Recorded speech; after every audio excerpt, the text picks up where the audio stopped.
Bueno, buenas noches. Estamos acá reunidos para escuchar la charla de Diego González, Ciencia, Técnica y Arte, una visión personal.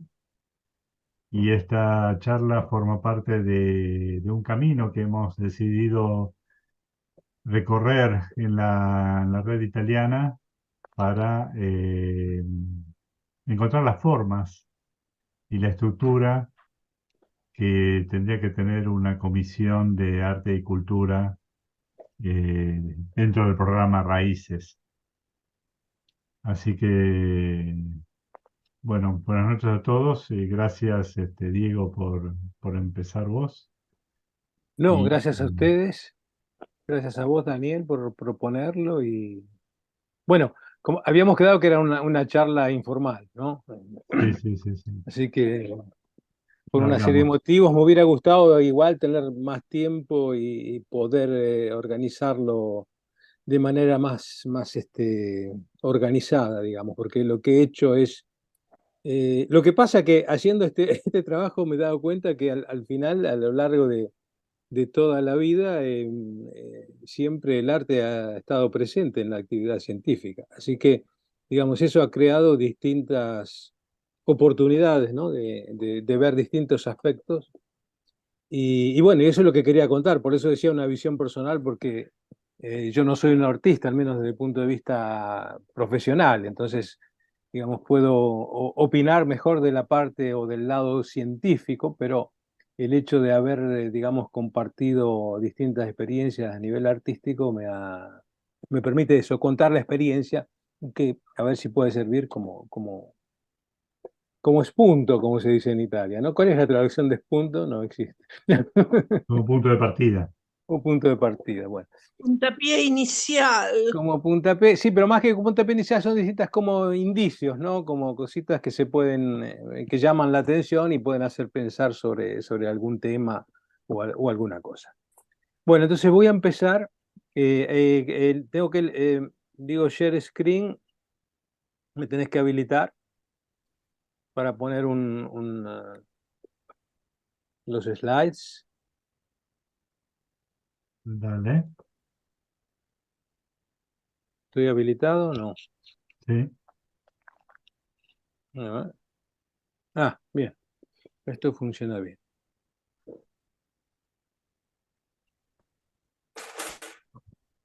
Bien. Ah, no estaba en la primera página, pero bueno, ahí está. No le gusta la primera página. Ahí está.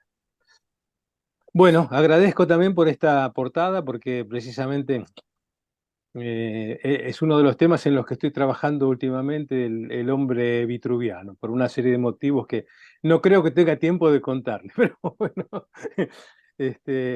como principio está muy bien, a lo mejor tendremos otra oportunidad. Entonces, insistía en esto, en que era una visión personal. Voy a mover un poquito las imágenes, porque si no me cubren lo que dice acá, lo que escribí. Entonces, como les decía, lo que estuve haciendo es coleccionando una serie de diapositivas de distintos aspectos y los organicé más o menos de esta manera. El primero sobre este punto, sobre qué cosa es la investigación multidisciplinaria, interdisciplinaria, de convergencia y más allá, porque me parece que está muy relacionado con el tema de interrelación entre arte, ciencia y cultura. En el segundo, esto sería un aspecto más bien más general, digamos, ¿no? El segundo es la música. Y la música, ¿por qué? Porque, bueno, mi contacto más directo con el arte es el de la música. Porque, digamos que empecé a estudiar piano a los 5 años. O mejor dicho, me hicieron empezar a estudiar piano a los 5 años, porque no es que iba con muchas ganas.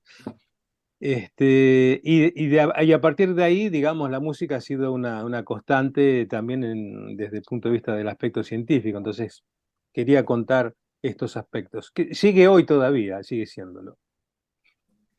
Eh, Como tercer punto es el de divulgación científica, porque la divulgación científica en mi opinión, ofrece un ambiente multicultural, más allá precisamente de lo que es interdisciplinario, porque hay que colaborar entre tantas disciplinas y también las artísticas, ¿no?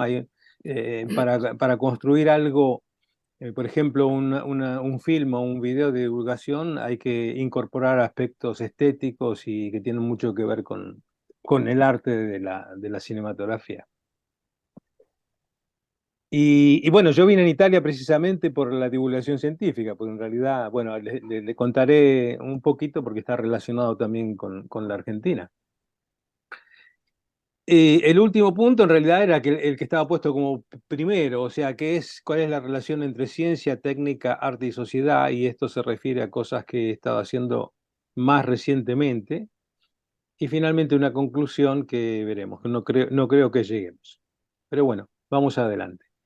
Entonces, la primera slide que les voy a mostrar aparentemente no tiene nada que ver, es una cost action que estoy en este momento coordinando, pero tiene que ver por la dificultad, digamos, de lo que significa. Hay más o menos más de 200 investigadores que están participando de 34 países, y es una cost action, para quien no la conoce, es un programa europeo dedicado a crear networking. Ojalá hubiera algo así para aprovecharlo para la RKI, ¿no? Porque financia precisamente la realización de redes. Y financia la realización de redes en temas que necesitan alcanzar una masa crítica para, digamos, para empezar a funcionar. Entonces, esta propuesta tiene que ver con la biología teórica. Pero no es que quería hablar de la temática, lo que quería hablar es de la problemática, porque en esta acción, como les decía, hay más de 200 investigadores que participan de otras tantas instituciones, y provienen de las disciplinas más diversas, o sea, hay físicos, matemáticos, químicos, biólogos, médicos, ingenieros, y bueno, el que ha tenido la oportunidad de trabajar un poco en temas interdisciplinarios sabe cuánto es difícil simplemente hacer dialogar a las personas, o sea, ponerlas en contacto. Porque es difícil incluso dentro de una misma disciplina, ¿no? Nosotros en el campo de la física, por ejemplo, tenemos el ejemplo, ¿no? Que sea, un físico de partículas, es difícil que hable con un biofísico. Entonces, en este programa, precisamente identificando este problema, desde el principio, había propuesto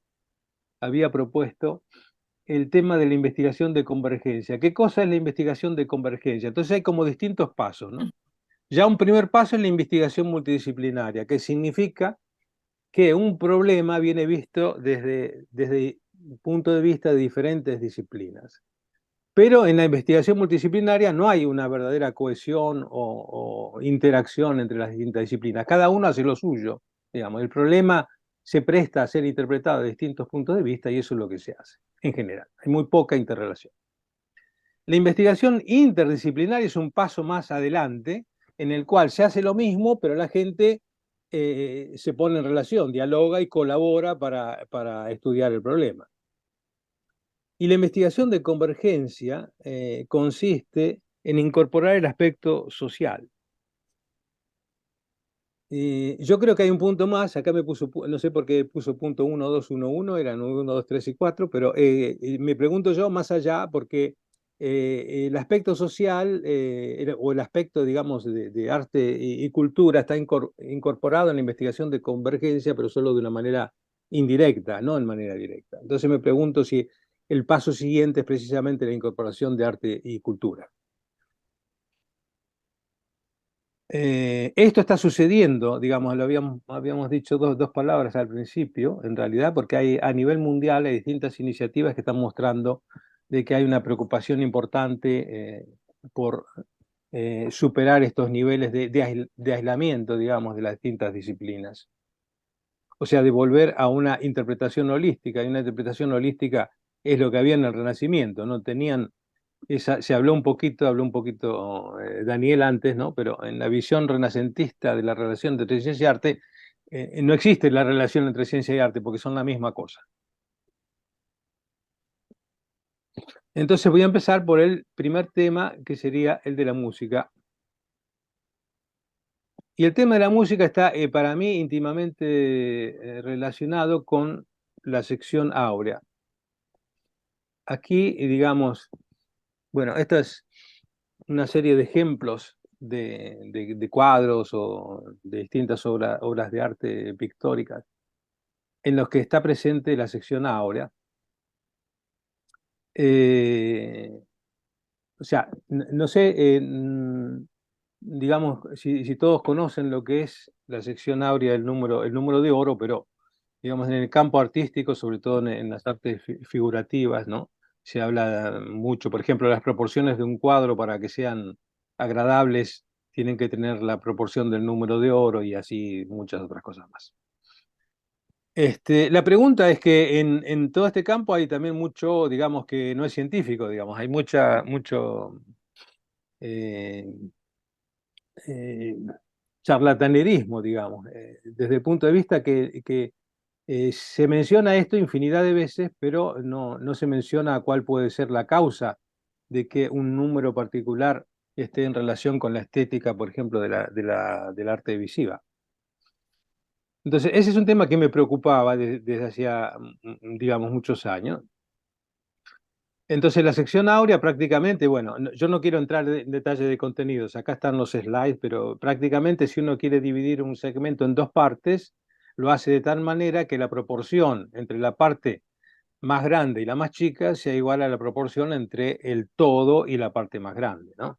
O sea, A dividido B tiene que ser igual a A más B, que es el largo total, dividido por A.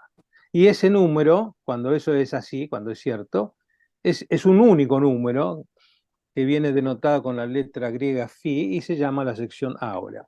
Pero esto tiene una tradición muy antigua en la historia de la ciencia, porque ya está en el libro de Euclides. Está definida precisamente lo que es la sección áurea. Y más allá, esto está basado todavía en otra convicción que tenían, digamos, los matemáticos griegos, es que si uno tenía dos segmentos cualesquiera, esos dos segmentos tenían que ser conmensurados. Esto es muy interesante, pero no podemos, digamos, perder tiempo en explicarlo, pero de aquí salió en realidad, de un punto de vista geométrico, que existían números que no eran conmensurables. Y el primer número que se encontró a no ser conmensurable es precisamente, y paso de Metaponto, probablemente del siglo VI a.C., es precisamente este famoso phi, que es la sección áurea o número de oro. El phi, este número, uno de los primeros indicios de por qué lo tenemos que encontrar en la estética del arte es que en realidad no es un número irracional cualquiera, ¿no? O sea, un número irracional, ¿qué es? Es un número que no se puede expresar como el cociente de dos números enteros, o sea que no es un racional. Por ejemplo, pi greco, ¿no? Pi, la relación entre el diámetro y la circunferencia de un círculo. Pero phi, además de ser irracional, es el número más irracional que existe. O sea, es un número muy particular. Esto está, digamos, empieza en el medioevo a través de este extraordinario libro que se llama el Liber Abaci, que es el libro que había hecho Fibonacci, ¿no? Se llama Fibonacci porque era de Pisa, ¿no? Leonardo de Pisa, el hijo de Bonacci, o sea, filio de Bonacci, Fibonacci. Y él encontró estos números conocidos por todos, que se llaman los números de Fibonacci, que son una serie, 1, 1, 2, 3, 5, 8, 13, 21, que se obtienen simplemente sumando los dos anteriores, ¿no? Por ejemplo, 8 es 5 más 3, 13 es 8 más 5 y así bien. Pero si uno hace el cociente entre estos números, ese cociente tiende a ser precisamente la sección áurea, ese número tan irracional y tan interesante. Pero en realidad no se dio cuenta Fibonacci de esto, se dio cuenta que Keplero, que era un astrónomo mucho tiempo después. La cosa digamos, que me interesaba, digamos, que me involucró directamente desde el punto de vista científico, es que este número también aparece en el comportamiento de lo que se llaman sistemas dinámicos. Y ahora, yo no lo voy a explicar, pero para dar una idea de la conexión fuerte que hay con la ciencia, en esta imagen se ve los números de Fibonacci como como lo pensó en realidad Fibonacci, o sea, como el número de parejas de conejos a medida que se van reproduciendo con una cierta ley, ¿no? Entonces crecen, al principio hay uno, tardan 2 meses, digamos, en ser sexualmente maduros, y después se producen una copia, entonces aparecen dos, después tres, cinco, y bueno, siguiendo esa ley, se encuentran los números de Fibonacci. Em, la cosa que conecta esto, digamos, con la música, ¿cuál es? Es otro problema también que viene de la antigua Grecia, que es en realidad el primer modelo científico de la historia. ¿Por qué es el primer modelo científico de la historia? Porque es la primera vez que se pone en términos matemáticos un fenómeno del mundo real. ¿Cuál era el fenómeno del mundo real? Era la consonancia de los intervalos musicales. Entonces los griegos, bueno, se dice, la leyenda lo atribuye a Pitágoras, ¿no? Y esa imagen que ven ahí es que un día pasó por una fragua y escuchando el golpe de los martillos se dio cuenta que algunos de los golpes sonaban bien. Y entonces empezó a pensar, ¿por qué? ¿Por qué algunos sonaban bien y otros no sonaban bien? Y entonces empezó a estudiar el fenómeno con cuerdas y encontraron, bueno, todos los primeros que se llaman intervalos armónicos de la música. ¿Hay alguien músico aquí entre nosotros? Sí, está aquí Sí, yo soy música. Sí, o sea, esto lo tenés claro, digamos.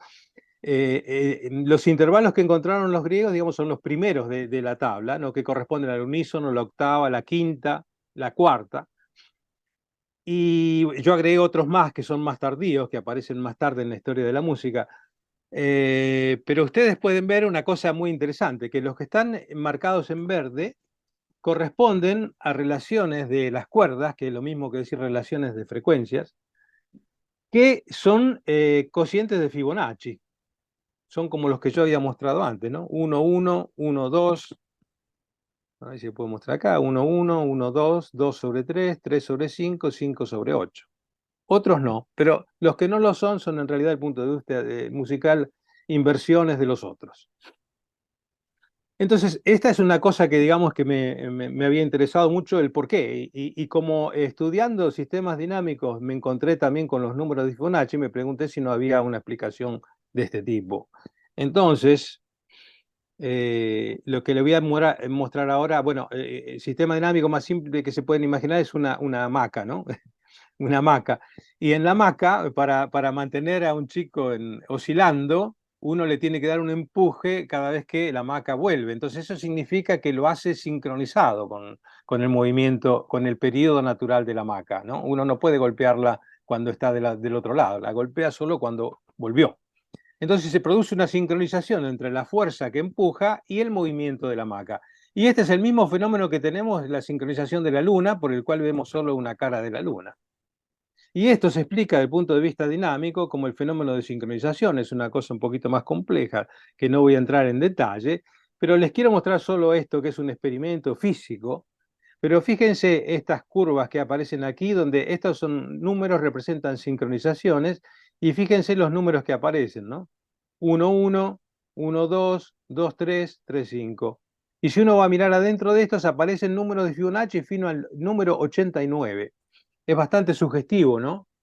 El hecho de que aparezcan los convergentes de Fibonacci en un problema físico real. Bueno, entonces estudiando esto, digamos,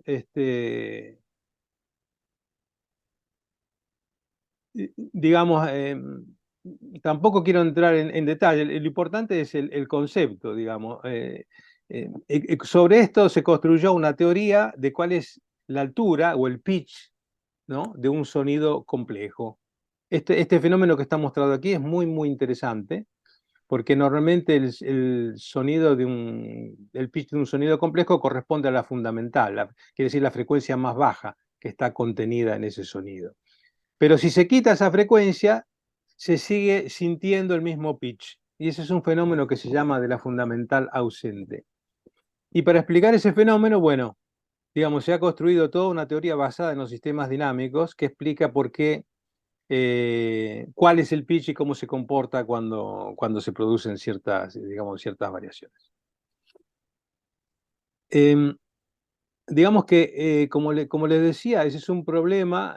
Bueno, esto llevó, por ejemplo, esto yo lo había hecho ya en mi tesis de doctorado en Argentina, de proponer escalas basadas sobre la sección áurea. Pero, como les decía, este tema fue importante y es desde el punto de vista científico, con un montón de publicaciones en revistas de física, de música y de otros tipos. O sea que es la ciencia del sonido, ¿no? Hasta hoy que tenemos una patente pendiente, digamos, sobre un circuito electrónico que implementa el aspecto que hemos estudiado desde el punto de vista teórico. Pero, ¿cuál es el punto aquí? Que esto lo que está mostrando es que hay un estudio científico de la estética artística, ¿no? O sea, hay una manera de comprender matemáticamente y teóricamente qué es lo que pasa cuando a nuestros oídos llegan dos notas distintas. Y este es un aspecto, o sea, este es el aspecto de la ciencia que se interesa del arte. Daniel se nos durmió. Yo pensaba que era Mariana y...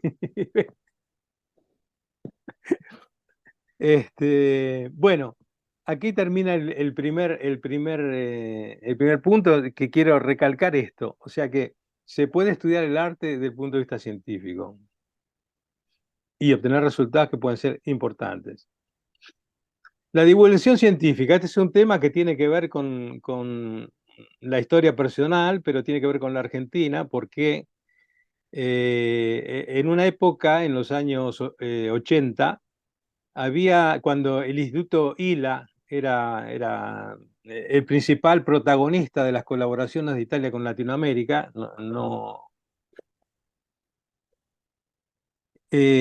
hacían distintas actividades y una de ellas fueron seminarios que propusieron en diversos países de América Latina sobre la cinematografía científica. En un momento, esos seminarios llegaron a la Argentina en 1983 y de ahí nació la idea de crear una asociación universitaria de cinematografía científica. Y estamos hablando del año 1900, sí, en el mismo año, en 1983 fue creada, ¿no? Pero aquí pueden ver, por ejemplo, ya que hacíamos festivales para mostrar eh, distintos documentales científicos, ¿no? Y ven el título esto lo integramos precisamente con una conferencia que había de física. Me tapan aquí, no sé cómo cambiarlo esto para que no veo lo que está escrito. Ok. Eh, Quería mencionar esto, que precisamente el tema que le habíamos puesto era el cine científico en la divulgación de ciencia e investigación, era ciclo de ciencia y comunidad. Y estamos hablando de 1987.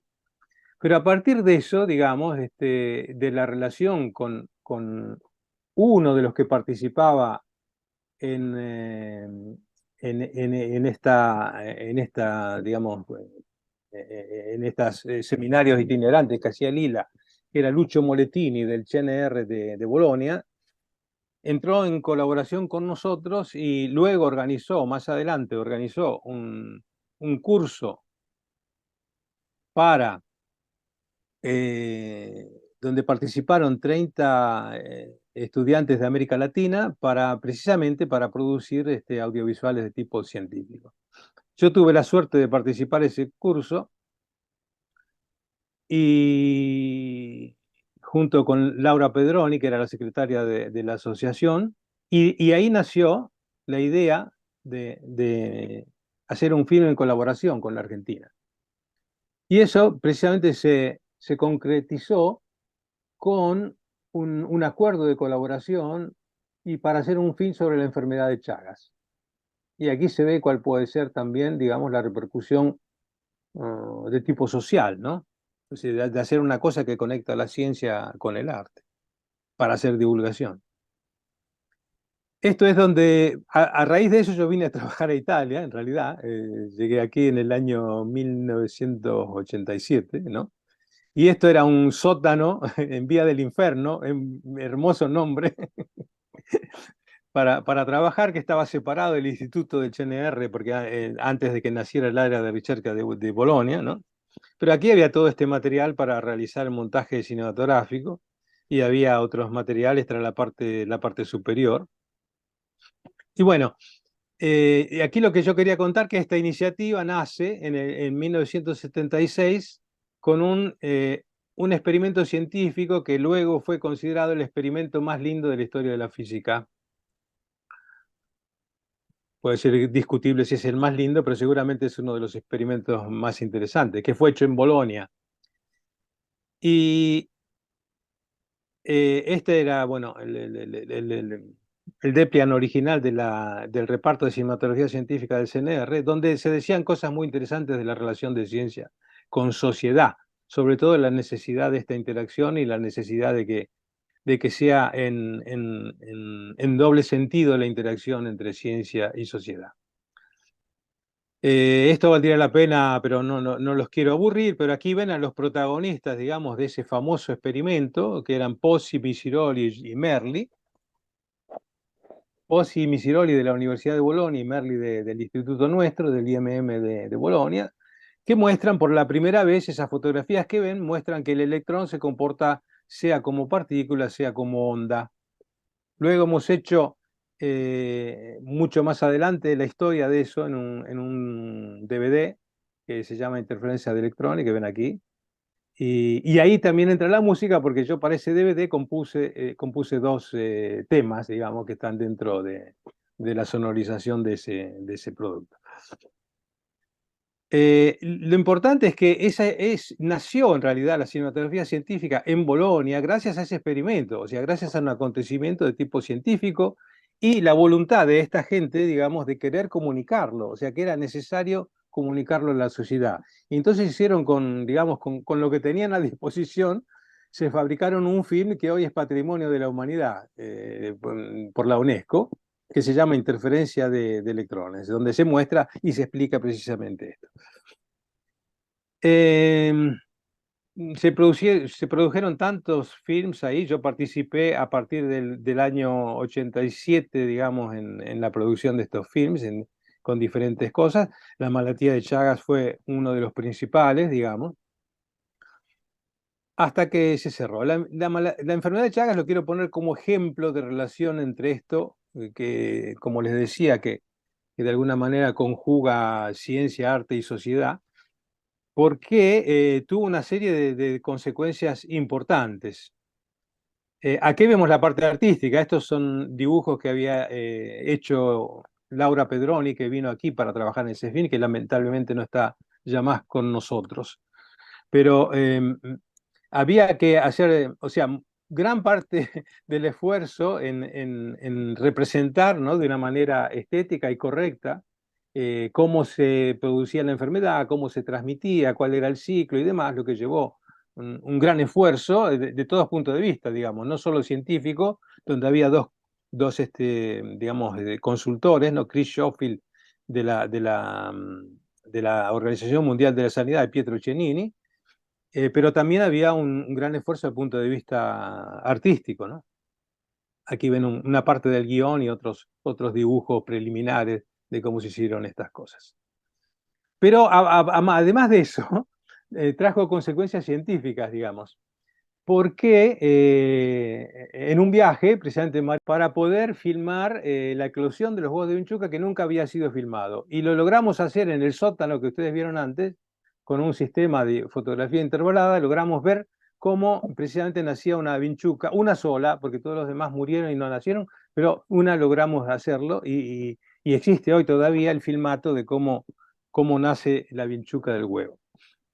Y otra cosa importantísima, digamos, que salió de esto es se entraron en contacto con nosotros una serie de investigadores de Pisa, principal Gino Fornaciari, que se dedicaban a la paleopatología Y surgió la idea, porque existía en Firenze una momia peruana, y que tenía una serie de síntomas que ellos no entendían. Y a través de esta interacción se pensó que precisamente podía ser Chagas. Entonces hicieron análisis de tipo paleopatológico y lograron demostrar, y es el caso más antiguo que existe, que el primer caso de Chagas de la historia, comprobado, digamos, de la historia de la humanidad, que es esta momia que está en el Museo de Firenze. Además, publicaron un artículo muy importante de Lancet, una de las revistas principales, digamos. Bueno, Mariana la conoce seguramente. Se organizó además una jornada internacional de estudio donde vinieron especialistas de todo el mundo. Se hizo en la sede central del CNR. Y estos son parte de los protagonistas, donde estoy yo también, que lógicamente, y María Laura éramos mucho más jóvenes. No me reconozco. Les quería decir antes de terminar con esto que, bueno, había puesto a estas personas como homenaje, ¿no? Porque han hecho realmente una cosa que lamentablemente luego, ahora la queremos reproponer, pero en su momento fue realmente pionerística, pero no fue entendida y al final desapareció. Que son Pier Giorgio Merli, Lucio Morettini, Dario Nobili, son los principales mentores, digamos, de esta actividad.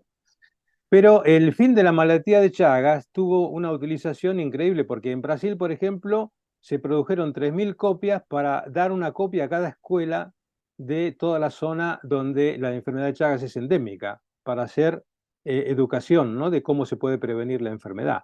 Se utilizó para la educación universitaria en Argentina, en Uruguay. Eh, Tuvo una enorme difusión y utilización, y aún hoy, porque lamentablemente Chagas es una enfermedad que no interesa demasiado porque afecta a la gente, digamos, más pobre, es uno de los ¿Puedo films más... preguntarte una cosa, Diego? Sí, pregúntame. Pero, digamos, la película o el film era un documental, un tipo documental sobre el Chagas o era una historia de ficción. No, no, ¿Cómo la estaba película, no, no, la película es de divulgación científica, o sea, pone todos los un aspectos de Chagas. documental? Sí, un documental, desde las áreas de distribución, el insecto que la produce, cómo está distribuido, cómo se produce la enfermedad, cómo se transmite y hasta cómo se combate, digamos, en ese momento, digamos, lo que era en ese momento, porque lógicamente han pasado 30 años desde cuando fue producida, ¿no? O más, ¿no? ¿Cuántos pasan? Sí, sí, más de 30 años.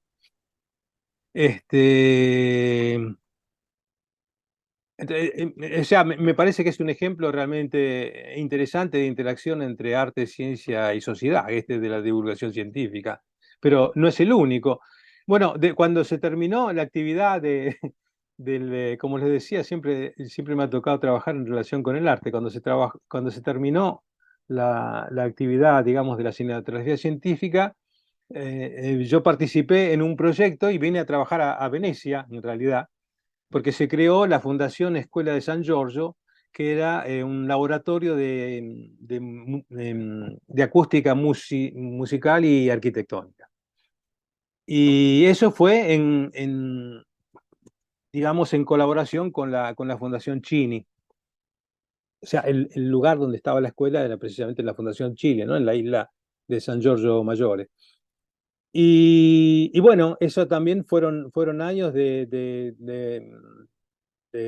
mucha experimentación en interacción entre ciencia, digamos, desde el punto de vista de la acústica, del sonido.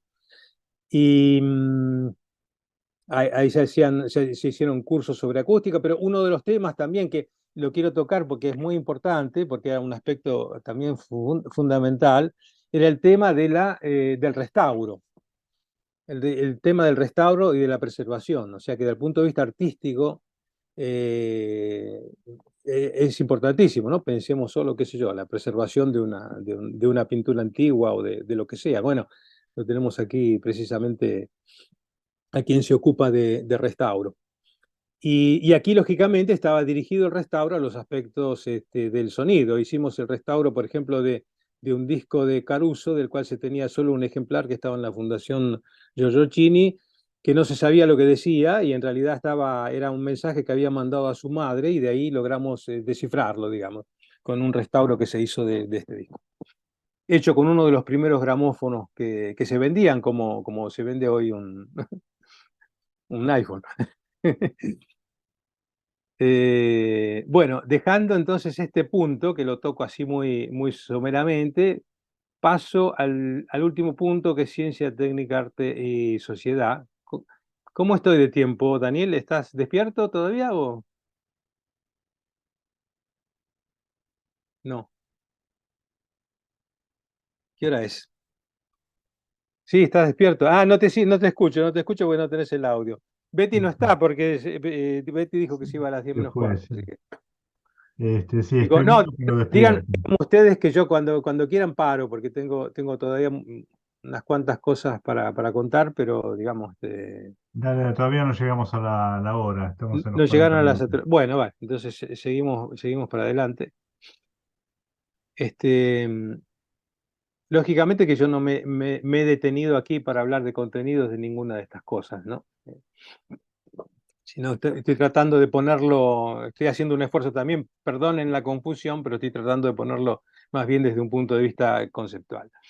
Entonces, este es un ejemplo de un objeto que estoy estudiando desde hace algunos años. ¿Y qué es lo que ustedes ven aquí? Digamos, esto, como decía, es una provocación, porque,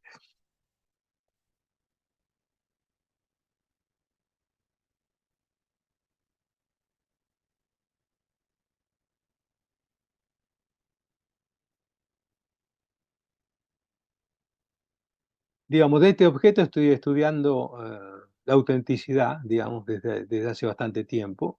¿Y dónde está puesto este objeto? Este sería supuestos aspectos de la metalurgia de este objeto, ¿no? Entonces, el ejemplo, la pregunta es, digamos, esta es la relación entre arte y ciencia, y yo creo que este es un ejemplo muy bueno porque no es esta la relación entre arte y ciencia. La relación entre arte y ciencia es la que comenté antes, una relación mucho más profunda, donde la ciencia estudia el arte y donde el arte se ocupa de la ciencia. Esto es, digamos, altísima tecnología al servicio, ¿no? Al servicio de la historia del arte o de otras cosas, digamos, pero, digamos, sí, puede haber algún aspecto de investigación, pero digamos un aspecto que no tiene que ver con la interacción entre los dos campos. Desde mi punto de vista, por eso digo, siempre es una visión personal lo que les estoy presentando. Entonces, lo que sí creo que ciencia, esta simple línea que ven aquí, que es mucho más simple que todo el sincrotrón de Grenoble, que es el único que encontramos donde se podía hacer este análisis, porque los otros que probamos con Trieste y también con Barcelona, sí, no tenían suficiente. Esa simple línea que ven ahí es una línea, pero que está trazada a 51,8 grados, que es la pendiente de la gran pirámide de Keops, por otro lado. Pero esta línea, bueno, yo estudiando Dürer, digamos, por eso después voy a ir a parar al hombre vitruviano, porque como dice, digamos, bueno, este es un artista que me escapa el nombre ahora, Solari, que dice que hay que conocer a Dürer para entender a Leonardo. Y a mí me pasó exactamente lo mismo sin creerlo, porque estudiando Dürer después se me presentó el problema del hombre vitruviano. Y esa simple línea, Lita, aparentemente inocente, tiene un profundo significado científico respecto a la obra de estos dos autores. Y bueno, eso lo voy a hablar después y ahora voy a hablar de otro ejemplo, digamos, que es el ejemplo del nastro de Moebius ante Litteram. Y acá por lo menos les muestro una hermosa imagen porque este lugar se llama Sassoferrato, ¿no? Está en el Marque y en Sassoferrato tiene cosas muy bonitas, en particular tiene una vacía Es realmente extraordinaria, templaria, que recomiendo que quien la puede ir a ver la vaya a ver. Y tiene también un museo cívico-arqueológico chiquito, ¿no?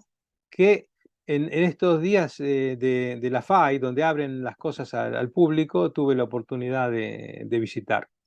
Y me encontré en un piso donde está este mosaico, que en realidad no es un mosaico, porque es una reproducción de un mosaico. Bueno, ese en realidad mosaico fue encontrado en este sitio arqueológico que es de la ciudad romana de Sentinum. La ciudad romana de Sentinum, que Sentinum es donde tuvo lugar la batalla más importante de la antigüedad con los romanos, donde los romanos en realidad se abrieron paso hacia el Adriático porque vencieron a los umbros y todas las tribus que peleaban contra ellos, ¿no? Y en este lugar se encontró precisamente ese mosaico, pero ese mosaico no está más en Italia porque esta es una reconstrucción histórica que hacen todos los años de la batalla de Sentinum, donde hay los que están, digamos, con las ropas de cada facción, digamos. Y el mosaico de Ion está presentado, sí, verticalmente en la pared de la biblioteca de Mónaco de Baviera, de Múnich para nosotros, como uno de los, digamos, de los objetos más importantes del museo. Lo que yo no me di cuenta en su momento, me di cuenta volviendo a mirar las imágenes cuando volví de esa visita, es que en realidad, escondido en ese mosaico, había algo de una importancia matemática enorme, que es el nastro de Moebius. ¿El nastro de Moebius qué es? Bueno, el nastro de Moebius lo encontraron dos matemáticos, bueno, un matemático físico geódeta, el otro astrónomo, casi simultáneamente, pero dio origen a una de las ramas importantes de la matemática, que es la topología. Un nastro me gustaría hacerles una demostración, pero no tenemos.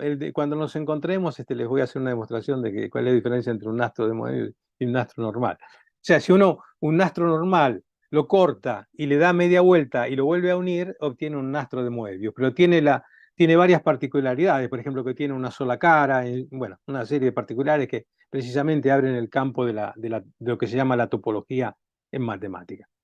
Pero si ustedes observan el mosaico, la parte central del mosaico, está el dios Ion, que está en un arco que contiene todo el zodíaco, ¿no?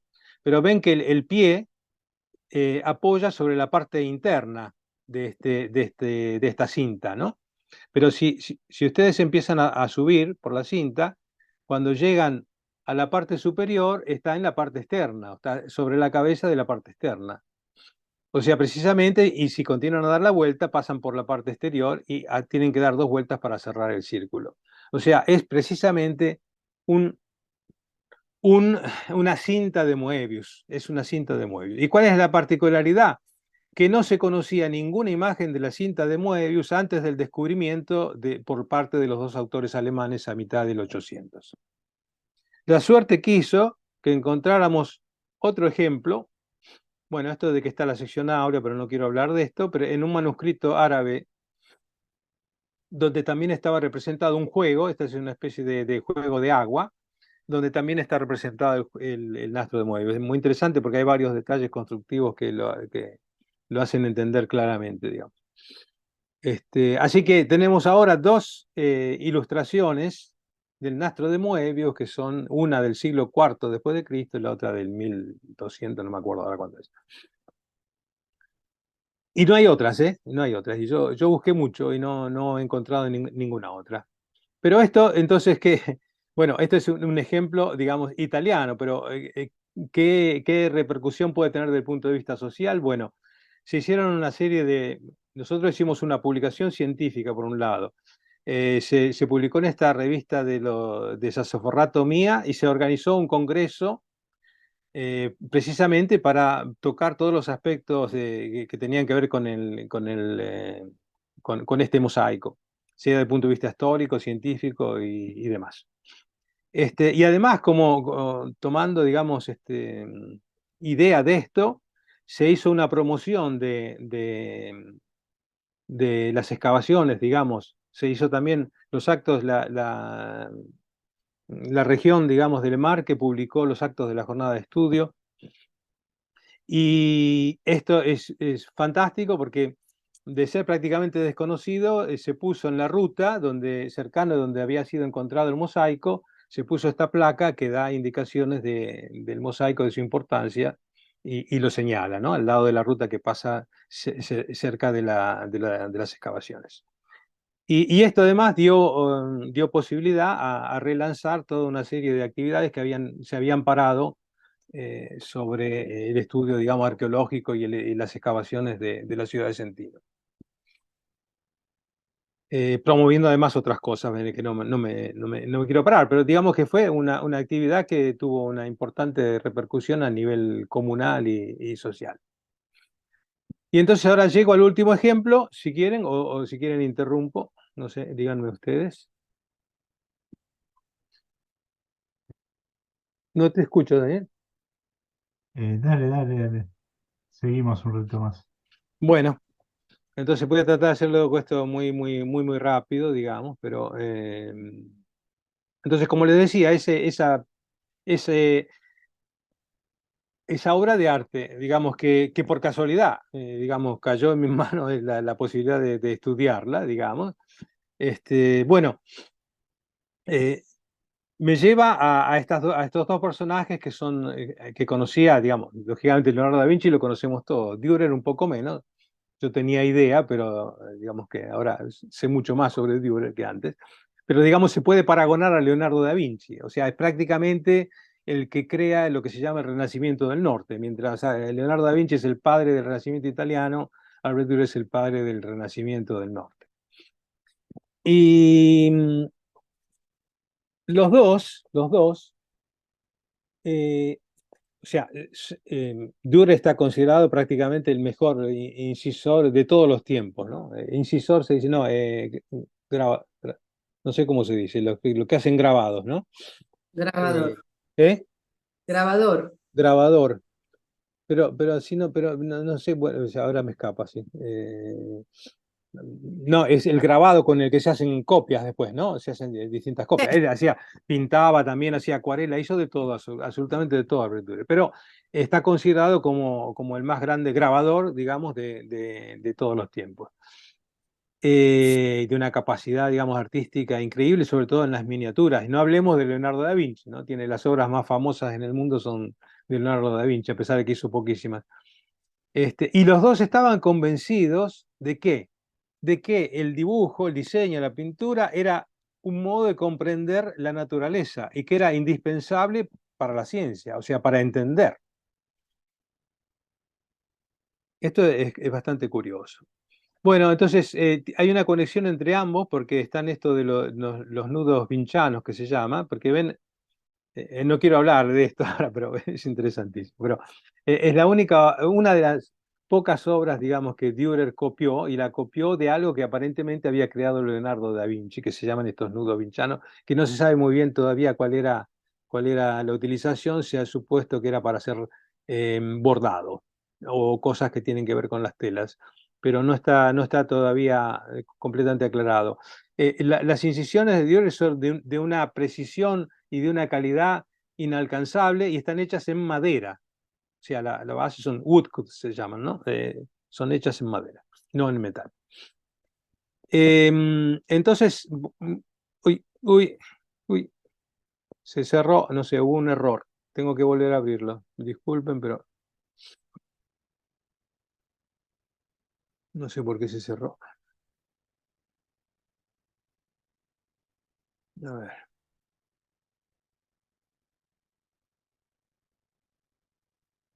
Ujú.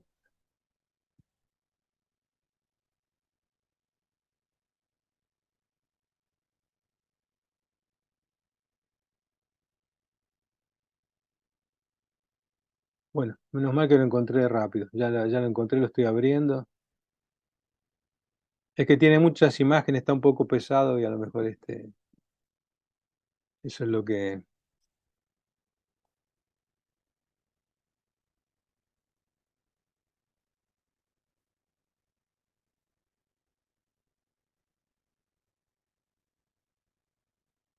Y después Microsoft que quiere que abra no sé qué font, esas cosas que no tienen sentido que pide. Y bueno,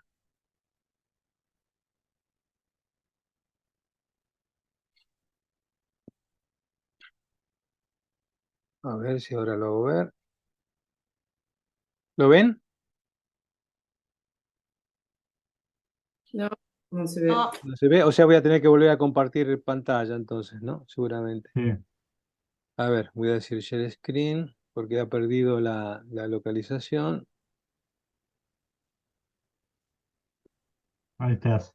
Ahora sí, ok, bueno. Bueno.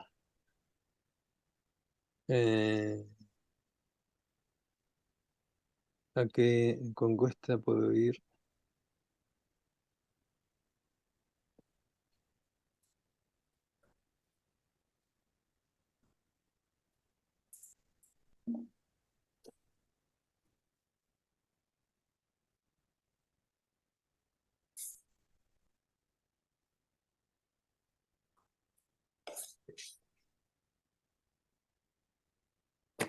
Tenemos pasado.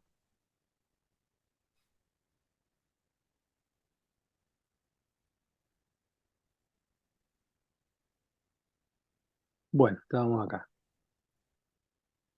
Entonces ya esto de los nudos.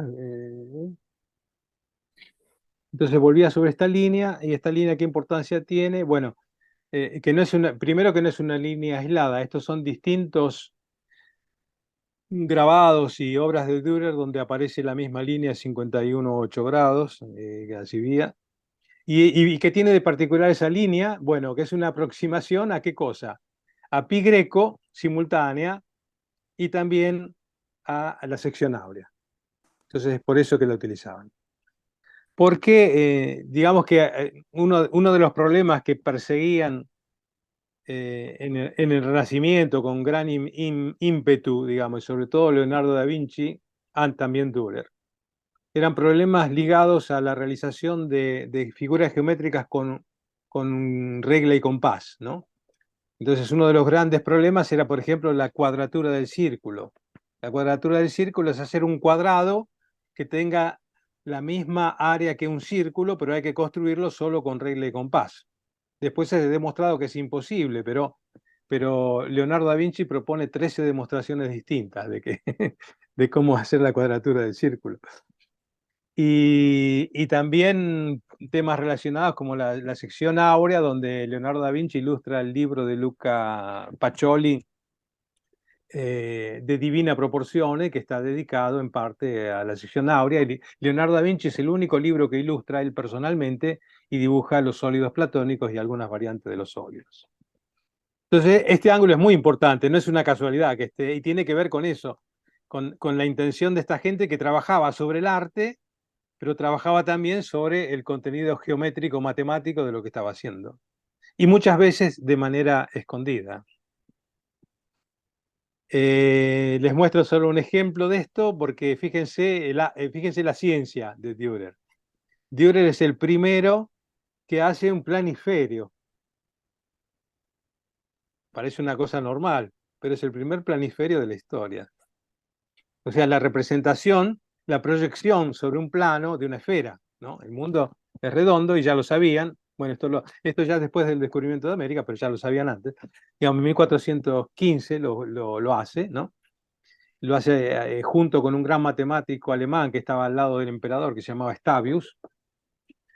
Y hace otras cosas también, como la representación no solo del globo terrestre, sino del globo celeste, tanto del hemisferio norte, y empiezan a hacer también la representación del hemisferio sur con la información que venía de los viajes hacia América. Y bueno, estudiando esto salen precisamente todo ese tipo de cosas, como yo les contaba, que ahora no me puedo detener a explicar, pero créanme que es algo realmente casi maravilloso lo que se puede observar aquí. Porque está resuelto el problema, lógicamente, en términos prácticos, de la cuadratura del círculo, la rectificación de la circunferencia, la sección áurea, y un problema que yo no conocía, que lo descubrí estudiando esta imagen, que se llama la cubicación de la esfera. Quiere decir fabricar una esfera que tenga el mismo volumen que un cubo. Y existe y está publicado en esa época, en 1509.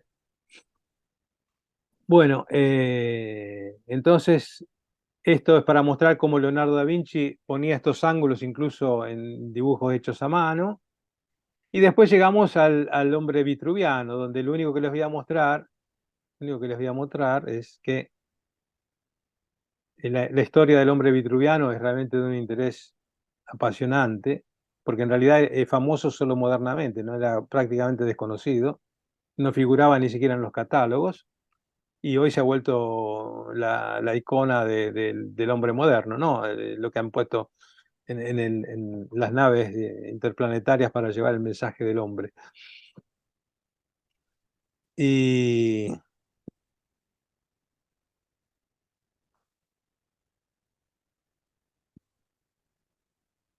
esto, si ustedes agarran internet van a ver enseguida que dice que la sección áurea está en el hombre vitruviano, y no es cierto. O sea, todo lo que muestran, aquí está la diferencia que hay entre la sección áurea y el dibujo real, ¿no? O sea, la diferencia es bastante apreciable. Y aquí, bueno, esto es lo único que les quería mostrar, que esa es la línea que les mostraba a 51,8 grados, precisamente está presente en la construcción del hombre vitruviano. Y se puede construir con regla y compás, toda la estructura del hombre vitruviano, que es hecha de un cuadrado con un círculo que no son concéntricos, y el resultado es el que están viendo acá. O sea, esto es precisamente la línea es muy fina precisamente para mostrar la precisión del dibujo, ¿no? Pero lo que está en rojo, si se alcanza a ver, es la construcción geométrica exacta, y lo que está en negro es el hombre vitruviano, pero precisamente el círculo de Leonardo no es un círculo perfecto. Y el cuadrado, hay una desviación aquí sobre la derecha, porque el cuadrado tampoco es un cuadrado perfecto. ¿Y eso por qué? Porque en realidad el hombre vitruviano no es un dibujo original. O sea, el esquema geométrico, Leonardo da Vinci lo hizo en un altro hoja o lo que sea, pero se perdió, no existe más. Pero calcó ese dibujo original con puntos, porque los puntos están presentes, en el conocido del hombre vitruviano. Y luego dibujó el hombre vitruviano encima. Pero entonces no es perfecto, digamos, porque la construcción no está hecha aquí. La construcción aquí está solamente copiada. Y bueno, había presentado algunas de estas cosas en una serie de seminarios que se están haciendo en la biblioteca del área de ricerca di Bolonia, precisamente para tratar de conectar ciencia, cultura y sociedad. Y bueno, lo repropongo porque me parece perfecto, ¿no? Porque dice escuchar, pensar, condividir, como se dice, ya no sé más hablar en español. Condividir, Compartir. compartir, Bien. gracias. Compartir y, bueno, confrontarse con Lealtri. Y bueno, y esta frase que había puesto, ¿no? Porque la belleza salvará al mundo, así que todos nosotros científicos estamos esperando en el arte. Eso era de la otra presentación. Lógicamente, la conclusión la dejo a ustedes, porque, digamos, lo que quería era eso, tocar estos temas así desde este punto de vista de lo que he vivido, digamos, nada más. Y bueno, y decir que, lógicamente, que en todo lo que pueda colaborar para promover esto, pueden contar conmigo, y en sentido inverso también, digamos, ¿no? Por ejemplo, invitando a quien quiera participar. No tenemos artistas en el programa COST. Si alguno quiere participar, es bienvenido. Bárbaro, Diego, muchísimas gracias. Pero esto te compromete a que tengas otra charla explicando qué es el programa COST. Sí, lo hago voluntario. Casi prefiero hablar del hombre vitruviano, pero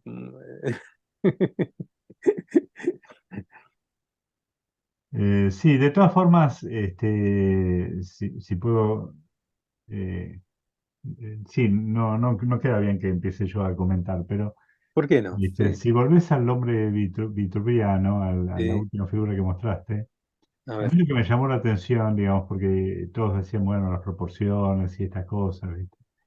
Y yo lo que, ¿Esta te sirve? claro, pero Sí. vos fíjate que si lo vas a ver, bueno, por ahí se ve más amplificado en el póster, pero si vas a ver el cuadrado y el círculo, Mm, al final, depende de cómo el tipo estira los dedos o cómo el tipo se peina. mm, Entonces, en realidad, más que las proporciones numéricas, lo que yo veía era que esto es lindo, mm. es hermoso, o sea, tiene una estética que va más allá de esas proporciones que uno puede encontrar, que existen, porque vos las encontraste en distintos diseños, esos ángulos, pero Sí, sí. no sé si Cuando me explico, o terminaste, te digo sea, algo, sí. Mm, el tema es que el tipo tiene el dedo ese, que no es el anular, es el mayor, más estirado que los otros, pero o que el tipo se peinó, no es una proporción real, digamos. No sé que la estatura tiene que ser tanto del ancho de brazos, de una proporción específica. No es una cuestión matemática, Yo es te una puedo dar mi cuestión de que explicación, queda lindo. te podría dar la explicación, pero que depende de lo que he hecho sobre el hombre vitruviano, que parte de un problema físico, parte del problema físico de la línea que está debajo del hombre vitruviano, que son las unidades de medida. ¿Ves que hay una línea con Sí, segmentos? ¿No? Aquí. sí. Bueno, estos segmentos son unidades de medida. Precisamente si él quiere establecer proporciones, estos son dedos, después están palmos. Y bueno, nadie notó el hecho de que si que estas unidades están dibujadas solo a la izquierda y a derecha de manera simétrica. Pero si uno las prolonga en la parte donde no está, digamos, graduada, no corresponde. O sea, hay una diferencia de medio palmo. ¿Y eso por qué? O sea, ¿cuál es la explicación final? O sea, la explicación final tiene que ver también con la interpretación, que bueno, esa ha sido dada, digamos, la interpretación simbólica del hombre vitruviano es que de alguna manera el hombre es mediador entre el cielo y la tierra. Y el círculo es el símbolo del cielo, la tierra, el cuadrado es el símbolo de la tierra. Pero el hombre tiene las medidas de la sección áurea, precisamente, que son consideradas de divina proporción, en la época de Leonardo da Vinci, por su maestro de matemática, que era Luca Pacioli. Y las medidas irracionales no se pueden racionalizar, por definición. Entonces, la construcción geométrica que está alrededor es un intento de racionalizar el irracional. Una solución posible a la racionalización del irracional, que es la sección áurea.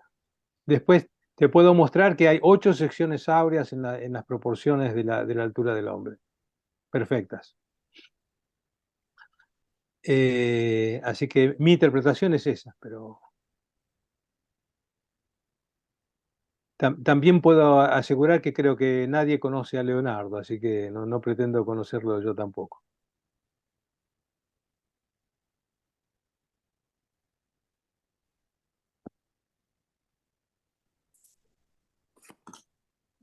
No sé, ¿alguno quiere decir algo, comentar? Sí, yo puedo decir algo. Em, Súper interesante lo que estamos hablando sobre este tema de la imperfección de lo perfecto, la búsqueda de la perfección de lo imperfecto. Yo puedo hablar solo desde el punto de vista de la música, eh, que siempre se dice, ¿no? Que, bueno, la música es una cuestión matemática, pero hay una cuestión en la altura de los sonidos, que los sonidos, los armónicos de los sonidos se corresponden con vibran en la naturaleza. Y entonces las octavas de las que hablabas recién, bueno, se van repitiendo ¿no? Do, re, mi, fa, sol, la, si, do, re, mi, fa, sol, la, si, y se van repitiendo más agudos o más graves.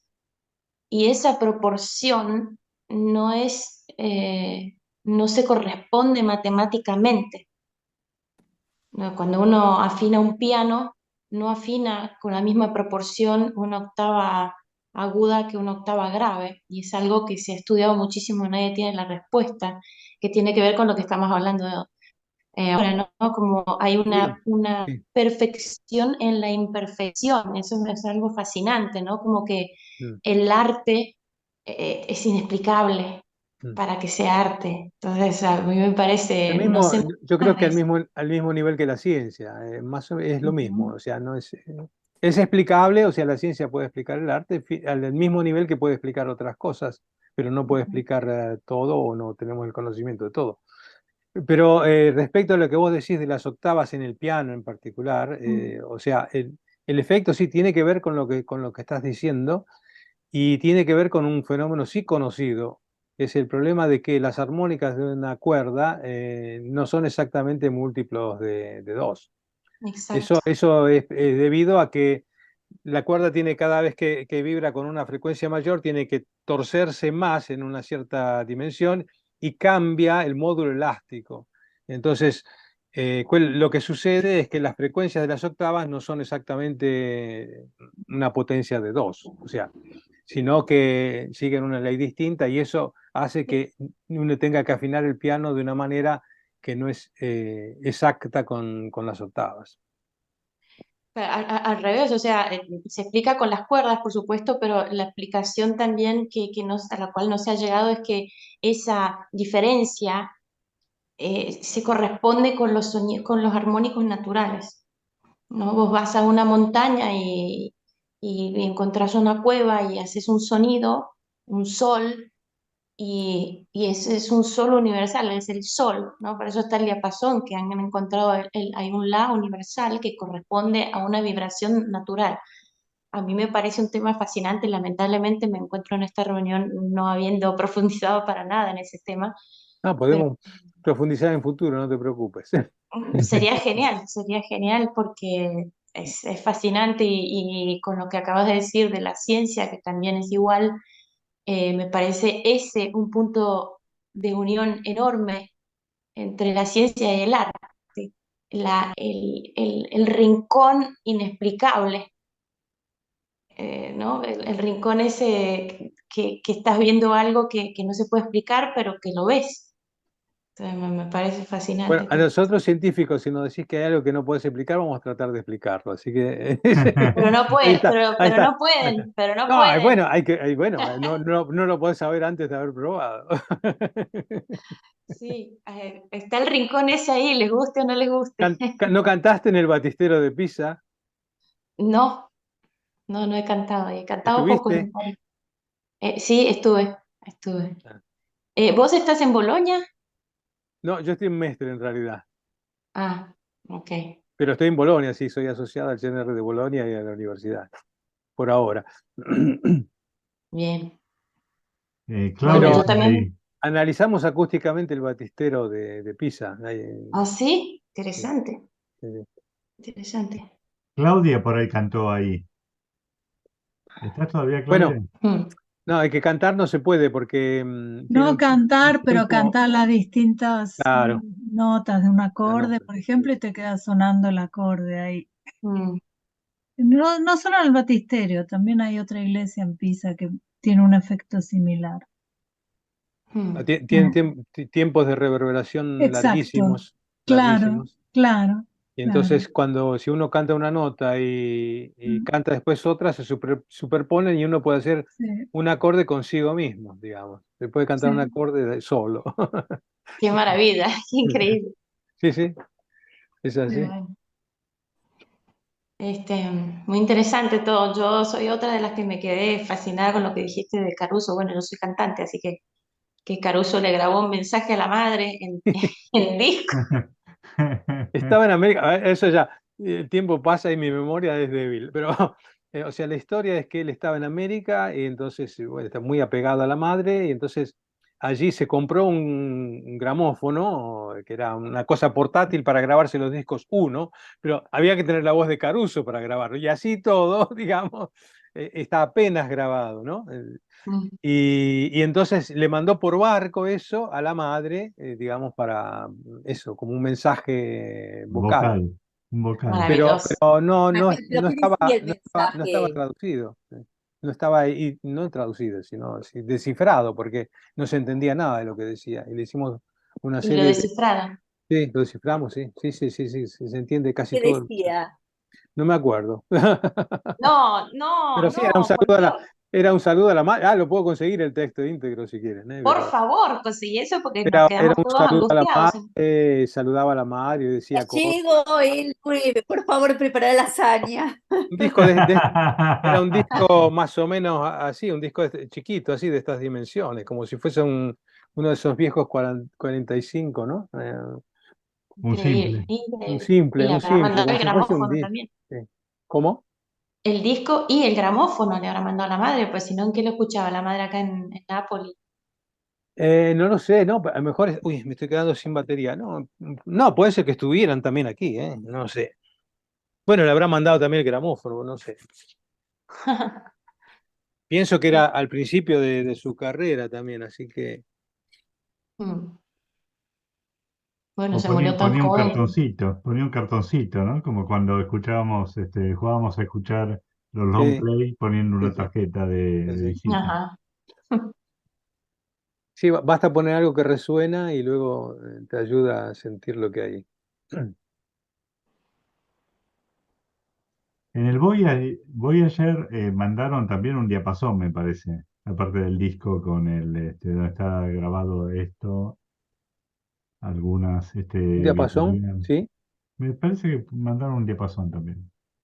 Una serie de cosas que indicaban que querían indicar que nos habíamos dado cuenta de algunas cosas. Ujú. Bueno, bárbaro. ¿Alguna cosa más? Mercedes, ¿querés decir algo, contar algo, decir algo? Mercedes, ¿está? Ah, sí, escribe. Lástima que no, sí, escucha, pero que no puede hablar. Ah, Sí. Súper Este, interesante, Diego, gracias. no, gracias a vos, María, gracias a ustedes. Sí, sí, muy bueno, Muy muy... interesante, re lindo, sí. Sí, quedaron cosas Sí, digamos trabajando acá que, adentro. ¿cómo? mucho para pensar. Sí. Bueno, esa era la intención, digamos, porque bueno, yo ahora voy a cortar la grabación esta, y seguimos.